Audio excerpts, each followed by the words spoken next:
the School of Wrestling podcast. But when it comes to Bishop McCort, this is exactly what went down for my high school career, my junior year. Started off with the district hearing, got blown out of the water. I thought that they came up with some extenuated, like over the top penalties for these kids, or canceling their postseasons for 3 years, charging middle school kids and this and that. So what exactly happened? Can you explain the ruling? Like, do you know exactly what happened? Yeah. So in the case, in my personal case, it was that I was not allowed to wrestle at my new school. What their case is that Bishop McCort High School is being suspended from wrestling in the postseason for 3 years.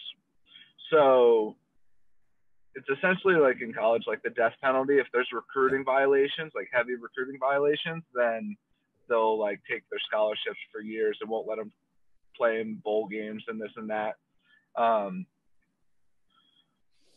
So it's the school, it's not on the kid. Then they go to the PIAA meeting, which I did too, and that meeting's an absolute joke. It's in Hershey, and you got like 5 or 6 old-time dudes that literally are like hanging on by a thread, and they have this meeting where, you present your case and they present their case, but they're not listening, period. Like, they have their mind made up way before the meeting happened. And I knew that going in for Bishop McCort, that it was just going to be a wrap. So they got blown out of the water just like I did. The PIAA actually increased the sanctions. So now, like the head coach, Bassett, he went from being suspended for 1 year to now he's suspended for 2 years. So can't coach wrestling in the PIAA for 2 years. Then the school sanctions stayed the same, no postseasons. Or that actually might be no postseason for 2 years too. But now the sanctions actually follow the kids too. So now every kid that was involved with the transfers and this cannot wrestle at a different PIAA school. So say they left Bishop McCort, the sanctions follow them. So now they're literally being banned from wrestling with this organization.